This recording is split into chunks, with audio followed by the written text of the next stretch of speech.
ನಮಸ್ಕಾರ ಸ್ನೇಹಿತರೆ, ಮತ್ತೊಂದು ಹೊಸ ವಿಡಿಯೋಗೆ ತಮ್ಮೆಲ್ಲರಿಗೂ ಸ್ವಾಗತ ಸುಸ್ವಾಗತ. Welcome to Jai Kannada YouTube channel.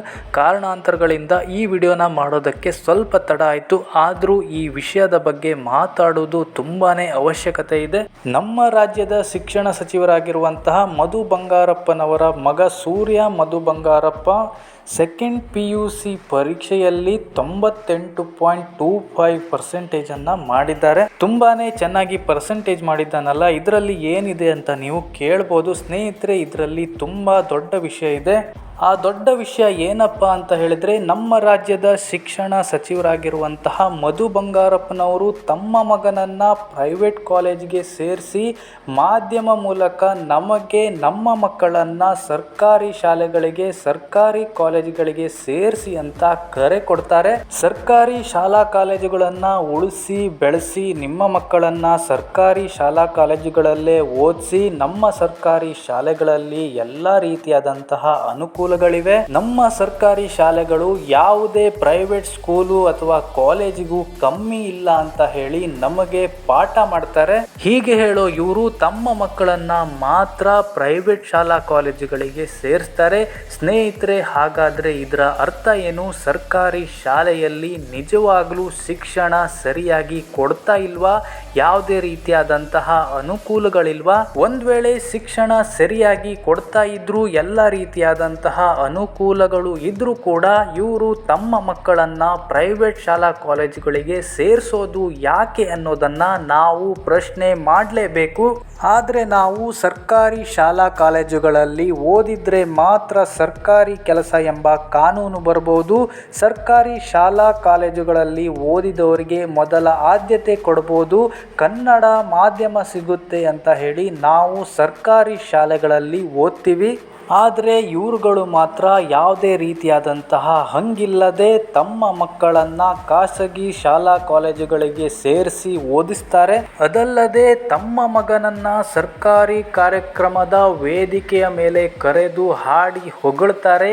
ಇವರುಗಳಿಗೆ ಸರ್ಕಾರಿ ಕಾರ್ಯಕ್ರಮದ ವೇದಿಕೆ ಬೇಕು, ಸರ್ಕಾರಿ ಸಚಿವ ಸ್ಥಾನ ಬೇಕು, ಆದರೆ ಸರ್ಕಾರಿ ಶಾಲೆಗಳು ಕಾಲೇಜುಗಳು ಮಾತ್ರ ಬೇಡ. ನಮ್ಮ ಜನರು ಕೂಡ ಹಾಗೆ ಇದ್ದಾರೆ. ತನ್ನ ಮಗನನ್ನ ಸರ್ಕಾರಿ ಕಾರ್ಯಕ್ರಮದ ವೇದಿಕೆ ಮೇಲೆ ಹಾಡಿ ಹೊಗಳುವಾಗ ಅಲ್ಲಿ ಕೂತಂತಹ ಜನರು ಅಥವಾ ಮೀಡಿಯಾ ಆಗಲಿ ಅವರಿಗೆ, ನೀವು ಈ ರಾಜ್ಯದ ಶಿಕ್ಷಣ ಸಚಿವರಾಗಿದ್ದೀರಿ, ಸರ್ಕಾರಿ ಶಾಲಾ ಕಾಲೇಜುಗಳನ್ನು ಉಳಿಸಿ ಬೆಳೆಸಿ ಅಂತ ಹೇಳ್ತೀರಿ, ಆದರೆ ನಿಮ್ಮ ಮಗನನ್ನು ಯಾಕೆ ಪ್ರೈವೇಟ್ ಕಾಲೇಜಿಗೆ ಸೇರಿಸಿದ್ದೀರಿ ಅನ್ನುವಂತಹ ಪ್ರಶ್ನೆಯನ್ನು ಕೇಳೋದಿಲ್ಲ.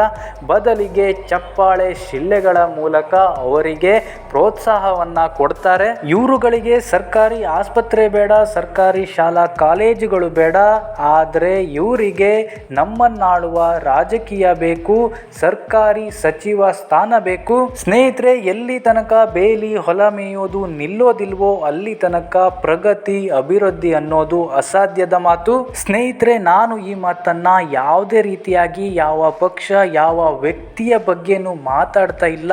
ನಾನು ಮಾತಾಡ್ತಾ ಇರುವಂತಹದ್ದು ಈ ಸರ್ಕಾರಿ ಹುದ್ದೆಗಳಲ್ಲಿ ಇರುವಂತಹ ಪ್ರತಿಯೊಬ್ಬರ ಬಗ್ಗೆನೂ ಹೇಳ್ತಾ ಇರುವಂತಹದ್ದು. ಈ ರಾಜಕೀಯದಲ್ಲಿ ಇರುವವರು ಹಾಗೆ ಸರ್ಕಾರಿ ಹುದ್ದೆಗಳಲ್ಲಿ ಇರುವಂತಹ ಪ್ರತಿಯೊಬ್ಬರ ಮಕ್ಕಳು ಕೂಡ ಸರ್ಕಾರಿ ಶಾಲಾ ಕಾಲೇಜುಗಳಲ್ಲಿ ಓದಬೇಕು ಅನ್ನುವಂತಹ ಕಾನೂನನ್ನ ತರಲೇಬೇಕು ಸ್ನೇಹಿತರೆ. ಹಾಗೆ ಇವರುಗಳು ಸರ್ಕಾರಿ ಆಸ್ಪತ್ರೆಗಳಲ್ಲಿ ಚಿಕಿತ್ಸೆಯನ್ನ ತೆಗೆದುಕೊಳ್ಬೇಕು ಅನ್ನುವಂತಹ ಕಾನೂನನ್ನ ಕೂಡ ತರಬೇಕು ಸ್ನೇಹಿತರೆ. ನಾನು ಯಾಕೆ ಈ ಮಾತನ್ನ ಹೇಳ್ತಾ ಇದ್ದೀನಿ ಅಂತ ಹೇಳಿದ್ರೆ, ಸ್ನೇಹಿತರೆ, ಈ ರಾಜಕೀಯದಲ್ಲಿ ಇರುವವರು ಹಾಗೆ ಸರ್ಕಾರಿ ಹುದ್ದೆಗಳಲ್ಲಿ ಇರುವವರು ತಮ್ಮ ಮಕ್ಕಳನ್ನ ಸರ್ಕಾರಿ ಶಾಲಾ ಕಾಲೇಜುಗಳಿಗೆ ಸೇರಿಸಿದ್ರೆ ಅಲ್ಲಿನ ವ್ಯವಸ್ಥೆ ಖಂಡಿತವಾಗಿಯೂ ಸುಧಾರಿಸುತ್ತೆ.